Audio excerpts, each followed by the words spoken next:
విషయంలోకి వస్తే మనకు సంవత్సరానికి 365 రోజులు, కానీ 4 సంవత్సరాలకు ఒకసారి 366 రోజులు వస్తాయి. దీనినే లీప్ సంవత్సరం అంటారు. లీప్ అంటే ఇంగ్లీష్లో దూకడం అని అర్థం.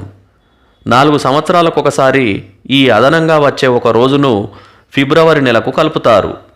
సాధారణంగా ఫిబ్రవరి నెలలో 28 రోజులు ఉంటాయి, కానీ లీప్ సంవత్సరంలోని ఫిబ్రవరి నెలలో 29 రోజులు ఉంటాయి. ఇదంతా దాదాపు అందరికీ తెలిసిన విషయమే. 2020ని కానీ లేక 2024ను కానీ 4తో భాగిస్తే 0 శేషంగా వస్తుంది. కాబట్టి ఇది లీపు సంవత్సరమని, అందుకే ఈ ఫిబ్రవరిలో 29 రోజులు ఉంటాయని చెప్పేస్తారు. అయితే 4 సంవత్సరాలకు ఒకసారి ఎక్స్ట్రాగా ఒక రోజు ఎందుకు వస్తుంది, అసలు ప్రాక్టికల్గా ఏం జరుగుతుంది అనే విషయం తప్పకుండా ప్రతి ఒక్కరూ తెలుసుకోవాలి. ఇక్కడ మనం 2 విషయాలను తీసుకొని లీపు సంవత్సరాన్ని అర్థం చేసుకోవాలి. ఒకటి ఎర్త్ రొటేషన్, ఇంకొకటి ఎర్త్ రెవల్యూషన్. ఇక్కడ చూడండి, మనకు ఈ యానిమేషన్లో రొటేషన్ మరియు రెవల్యూషన్ రెండూ కనిపిస్తున్నాయి. భూమి సూర్యుని చుట్టూ తిరిగే మార్గాన్ని కక్ష్య లేక ఆర్బిట్ అంటాము. ఇది దాదాపు వృత్తాకారంలో ఉంటుంది. ఈ ఆర్బిట్లో మనం ఏదైనా ఒక పాయింట్ను తీసుకుందాం. ఇదిగో ఇక్కడ ఈ పైన ఉన్నది మార్చి 21. ఇది మనం తీసుకుంటున్న పాయింట్. ఈ పాయింట్ నుండి బయలుదేరిన భూమి మళ్ళీ తిరిగి ఈ పాయింట్కు చేరుకోవడానికి 365 రోజుల 5 గంటల 59 నిమిషాల 16 సెకండ్లు పడుతుంది. ఈ సమయాన్ని మనం 365 రోజుల 6 గంటలు అని రౌండప్ చేసుకుందాం. సరే, ఇప్పుడు చూద్దాం. ఇక్కడ మార్చి 21 పాయింట్ నుండి బయలుదేరిన భూమి తిరిగి ఈ పాయింట్కు చేరుకోవాలి. కానీ 365 రోజులతో పాటు ఇక్కడ ఒక 6 గంటల సమయం ఎక్కువగా తీసుకుంటోంది.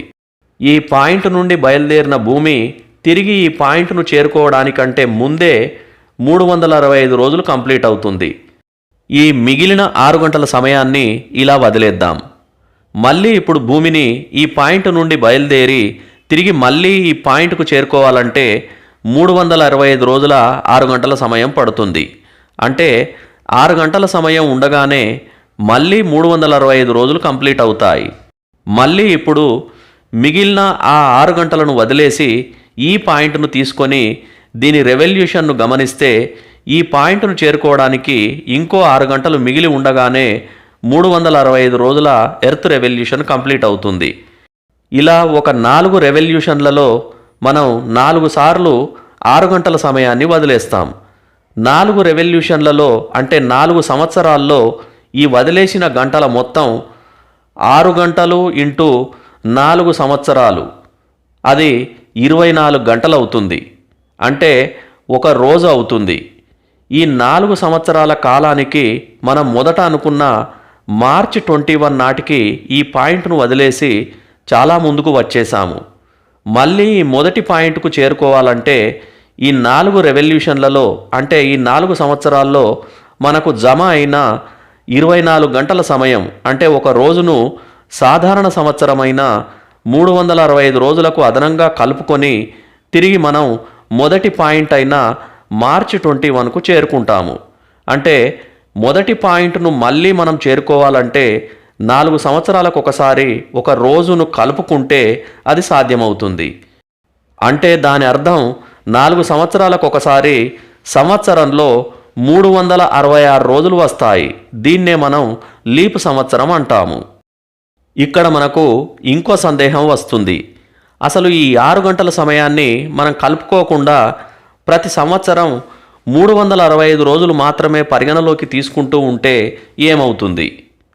మీరు అబ్జర్వ్ చేసిన దాని ప్రకారం పైన మనం అనుకున్న మార్చి 21 పాయింట్ మిస్ అయిపోయి ప్రతి సంవత్సరం మన భూమి యొక్క పాయింట్ ఆర్బిట్లో కుడివైపుకు ముందుకు జరిగి కొన్ని రోజుల తర్వాత మనం ఏర్పాటు చేసుకున్న క్యాలెండర్ నెలలు నిజ జీవితంలో మనం అబ్జర్వ్ చేస్తున్న కాలాలు సింక్రనైజ్ కాక మార్చిలో శీతాకాలం, అలాగే ఆగస్టులో ఎండాకాలం వంటి పరిస్థితులు సంభవించే అవకాశం ఉంటుంది.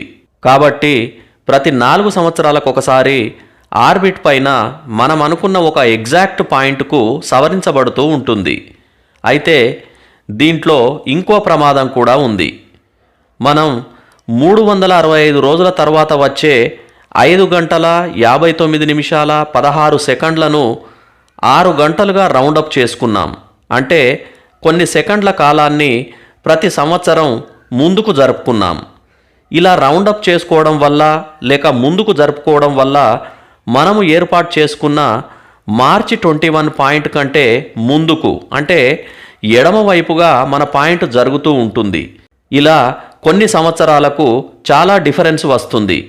దీన్ని సవరిస్తూ మార్చి 21 పాయింట్కు మన క్యాలెండర్ను సింక్రనైజ్ చేయడానికి ప్రతి 100 సంవత్సరాలకు వచ్చే లీప్ సంవత్సరం 4తో శేషం లేకుండా భాగించడంతో పాటు 400తో కూడా శేషం లేకుండా భాగించబడితేనే అది లీపు సంవత్సరం అని అనుకోవడం జరిగింది.